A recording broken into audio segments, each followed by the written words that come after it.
दोस्तों, स्वागत है आपका मेरे YouTube चैनल स्टडी एजेंडा पर। तो आज हम बात करेंगे 10th के real chapter first chapter real numbers के बारे में। यहाँ मैं आपको इस वीडियो में इस चैप्टर के सारे बेसिक्स क्लियर कर दूंगी ताकि आपको आगे चैप्टर में कोई प्रॉब्लम ना हो। तो चलिए स्टार्ट करते हैं रियल नंबर से। तो रियल नंबर्स क्या होते हैं? हमारे पास जितने भी पॉजिटिव और नेगेटिव नंबर्स हैं और जितने भी रैशनल, इरेशनल, इंटीजर्स, जितने भी नंबर्स हैं जिनका हम डे टू डे लाइफ में भी यूज़ करते हैं, वो सारे रियल नंबर्स होते हैं। तो आइए एक बार इसको क्लासिफिकेशन के हिसाब से समझ लेते हैं। सबसे पहले है हमारे पास रियल नंबर्स। रियल नंबर्स को हम कैपिटल आर से भी डिनोट करते हैं। तो रियल नंबर्स के फर्दर टू पार्ट्स हैं, rational numbers and irrational numbers. जो रैशनल नंबर है उसके भी दो पार्ट्स होते हैं, इंटीजर्स एंड नॉन इंटीजर्स। जो इंटीजर्स हैं उनको हम कैपिटल जेड से भी डिनोट करते हैं। तो इंटीजर्स के दो पार्ट्स होते हैं, negative integers and whole numbers. Whole numbers को हम कैपिटल डब्ल्यू से भी डिनोट करते हैं। ये सारे नंबर्स ये मैं आपको आगे वीडियोस में अच्छे से एक्सप्लेन करूंगी। तो अभी एक बार ये चार्ट समझ लेते हैं। तो होल नंबर्स के भी दो पार्ट होते हैं, zero and natural numbers. Natural numbers होते हैं वो 1 से स्टार्ट होते हैं, इसलिए हमें जीरो एक अलग से लेना पड़ेगा। तो एक बार यहाँ इसकी डेफिनेशन देख लेते हैं। A real number is any positive और negative number. This includes all integers, all rational and irrational numbers. तो इसमें सारे रियल नंबर में सारे नंबर्स इंक्लूड होते हैं। कुछ एग्जाम्पल देख लेते हैं। -10, √2, 2, 39, √16/9 etc। तो नेचुरल नंबर्स समझ लेते हैं। नेचुरल नंबर्स जितने जो नंबर्स 1 से स्टार्ट होते हैं, 1 से लेकर 1, 2, 3, 4 अप टू इन्फिनिटी, क्योंकि काउंटिंग कभी खत्म नहीं होती, इसलिए इन्फिनिटी तक, 1 से लेकर इन्फिनिटी तक जितने भी नंबर्स होते हैं वो नेचुरल नंबर्स होते हैं। फिर आते हैं whole numbers. Whole numbers, natural numbers जो होते हैं वो 1 से स्टार्ट होते हैं, लेकिन जो होल नंबर्स हैं वो 0 से स्टार्ट होते हैं, इसलिए 0 plus natural numbers whole numbers होते हैं। फिर आते हैं rational numbers.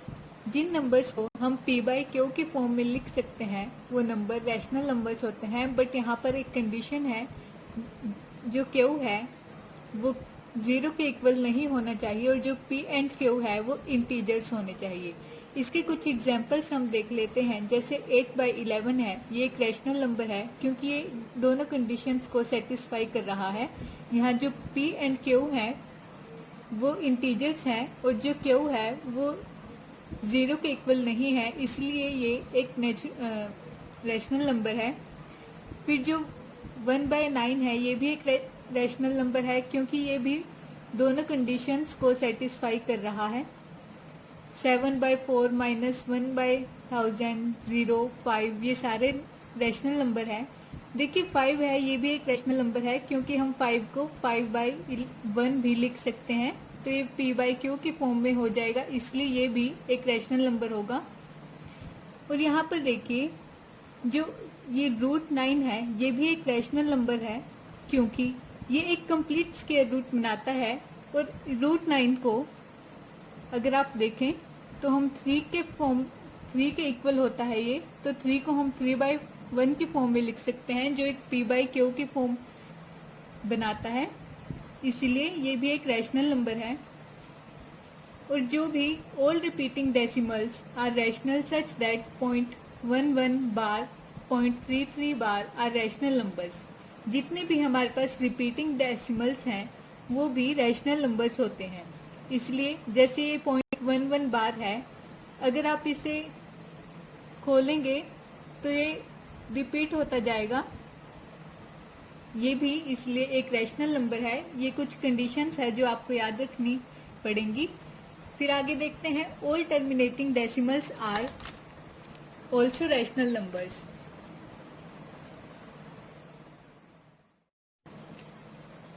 .9 is rational because it can be expressed in the form 9/10. More examples are 0.73, 1.2, 3.5। ये सारे एग्जाम्पल्स हैं रैशनल नंबर्स के। तो चलिए इरेशनल नंबर समझ लेते हैं। Those numbers which can't be expressed as a fraction are irrational numbers. जिन नंबर्स को हम फ्रैक्शन की फॉर्म में नहीं लिख सकते हैं वो नंबर इरेशनल नंबर्स होते हैं। और जितने भी हमारे पास non terminating and non repeating numbers होते हैं वो भी इरेशनल नंबर्स होते हैं। नॉन टर्मिनेटिंग का मतलब क्या है? देखिए, हमारे पास कई बार ऐसी फ्रैक्शंस होती हैं जिनको अगर हम डिवाइड करें तो उनका कुछ एंड नहीं होता है, मतलब वो टर्मिनेट नहीं होती हैं और चलती ही रहती हैं, तो उन नंबर्स को हम नॉन टर्मिनेटिंग नंबर्स बोलते हैं। तो पाई है वो सबसे मोस्ट इम्पोर्टेंट एग्जाम्पल है इरेशनल नंबर्स का, क्योंकि देखिए पाई की वैल्यू हमारे पास क्या होती है 22/7, राइट। अगर आप 22 को 7 से डिवाइड करेंगे तो जो आपके पास नंबर आएगा वो कुछ ये होगा 3.14285714। तो 14 के बाद ये नंबर दोबारा यही नंबर आना स्टार्ट हो जाएगा, तो इसलिए ये एक नॉन टर्मिनेटिंग नंबर है, क्योंकि ये कभी टर्मिनेट ही नहीं होगा, रिपीट होता जाएगा, इसलिए पाई है ये एक इरेशनल नंबर है। √2, √3, √5, √7, √11, √13 ये सारे नंबर हैं, ये इरेशनल नंबर्स के कुछ एग्जाम्पल्स हैं। ये इसलिए इरेशनल नंबर है क्योंकि ये कंप्लीट स्क्वायर रूट नहीं है। ये आपके पास आगे चैप्टर में, आगे एक्सरसाइज में भी आएंगे ऐसे क्वेश्चंस कि आपको प्रूव करना होगा कि √2 है, √3 है, एक इरेशनल नंबर क्यों है। तो हम इसे नेक्स्ट वीडियो में समझेंगे। आप ये एक और एग्जांपल देखिए 0.2317647, ये भी एक इरेशनल नंबर है क्योंकि ये टर्मिनेट नहीं हो रहा है और जो इसका इनके नंबर हैं ये रिपीट भी नहीं हो रहे हैं, तो ये इरेशनल नंबर है। कुछ एग्जांपल्स हैं, आप ये देख लीजिए।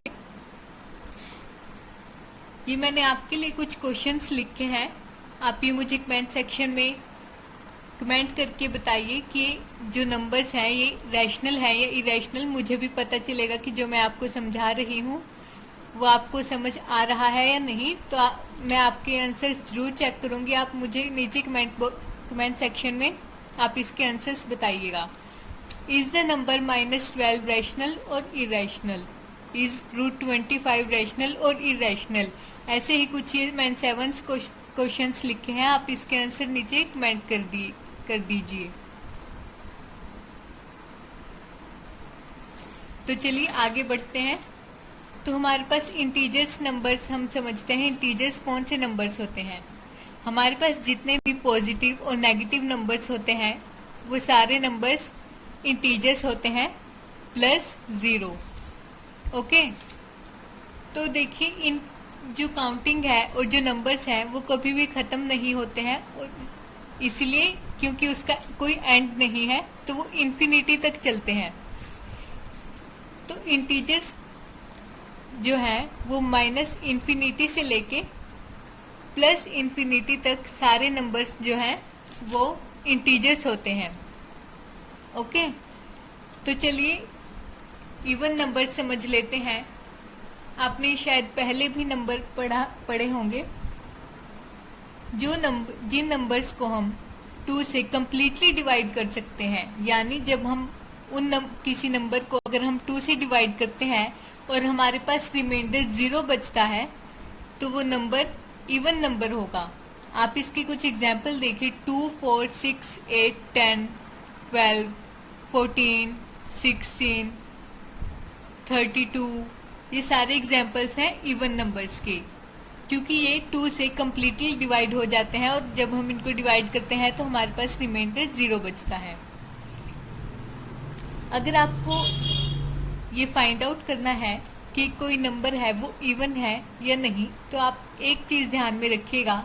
जैसे आपके पास ये नंबर है 2778 और आपको पता करना है कि ये इवन नंबर है या नहीं, तो आप उस नंबर का जो यूनिट प्लेस है यानी जो आखिरी प्लेस है उस नंबर को चेक करिए। अगर वो नंबर 0, 2, 4, 6 या 8, इन नंबर्स में से अगर वो नंबर है तो वो जो पूरा नंबर है वो एक इवन नंबर होगा। इसका इस नंबर में देखिए इसका यूनिट प्लेस 8 है, तो इसलिए ये जो नंबर है ये एक इवन नंबर है। चाहे तो आप इसे ट्राई भी कर सकते हैं। तो आगे देखिए ओड नंबर्स कौन से होते हैं। The numbers which can't be completely divided by 2 are odd numbers.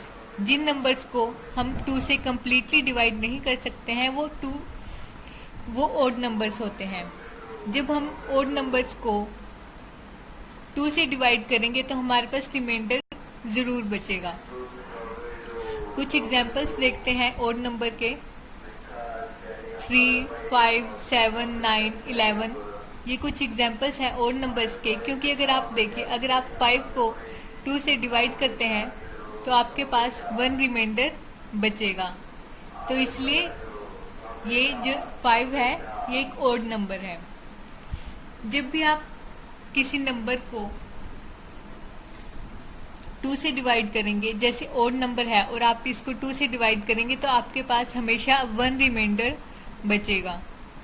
ठीक है, तो आगे समझते हैं prime and composite numbers. Prime numbers कौन से होते हैं। प्राइम नंबर जो होता है उसके सिर्फ 2 फैक्टर होते हैं, एक तो 1 और एक जो नंबर वो खुद है। अगर आप देखें जो 2 है, 2 को सिर्फ 1 डिवाइड कर सकता है या फिर 2 खुद को ही डिवाइड कर सकता है। तो इसलिए इस 2 के सिर्फ 2 फैक्टर हैं, यानी 1 एंड 2। तो 2 है वो एक प्राइम नंबर है।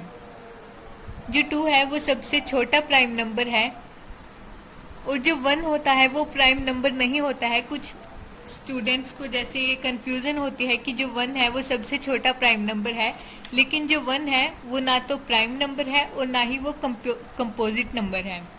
तो इसलिए जो सबसे छोटा प्राइम नंबर होता है वो 2 होता है। उसके बाद देखिए जो 3 है, 3 भी एक प्राइम नंबर है, क्योंकि 3 को सिर्फ या तो 1 से डिवाइड कर सकते हैं या 3 से ही डिवाइड कर सकते हैं। तो कुछ एग्जाम्पल से मैंने आपके लिए लिखे हैं प्राइम नंबर्स के। कंपोजिट नंबर्स कौन से होते हैं। जो नंबर प्राइम नंबर नहीं होते हैं वो कंपोजिट नंबर्स होते हैं। तो इसलिए जो कंपोजिट नंबर्स होते हैं उसके 2 से ज़्यादा फैक्टर होते हैं। जैसे आप कुछ एग्जाम्पल देखिए मैंने आपके लिए लिखे हैं। जो 4 है उसके कितने फैक्टर हैं। अगर आप 4 को देखें तो 4 को हम 1 से भी डिवाइड कर सकते हैं, 2 से भी डिवाइड कर सकते हैं और 4 खुद को भी डिवाइड कर सकता है। तो यहाँ पर हमारे पास इसके 3 फैक्टर बन गए हैं, यानी कि जो ये नंबर है ये प्राइम नंबर नहीं है। ऐसे ही जो 6 है उसके कितने फैक्टर हैं, उसके भी 3 फैक्टर्स हैं, 4 फैक्टर्स हैं, क्योंकि एक तो फैक्टर 6 का 1 हो जाएगा, 1 से भी हम 6 को डिवाइड कर सकते हैं। दूसरा फैक्टर होगा 2, तीसरा फैक्टर होगा 3 और जो 4th फैक्टर होगा वो 6 खुद होगा,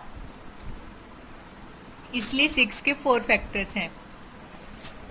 तो ये जो आपके प्राइम नंबर और कंपोजिट नंबर वाला टॉपिक भी ये भी आपका आगे चैप्टर में आएगा, इसलिए मैंने आपको ये क्लियर कर दिया है। तो आज की ये वीडियो यहीं ख़त्म होती है। अगर आपको कोई भी डाउट हो तो आप नीचे कमेंट सेक्शन में कमेंट करके पूछ सकते हैं। आगे चैप्टर में जो थ्योरम्स एंड क्वेश्चंस हैं वो हम नेक्स्ट वीडियो में डिस्कस करेंगे। Thanks for watching this video. अगर आपको ये वीडियो यूज़फुल लगी हो तो प्लीज़ इस वीडियो को एक लाइक करें और मेरे चैनल को सब्सक्राइब करें। Thank you.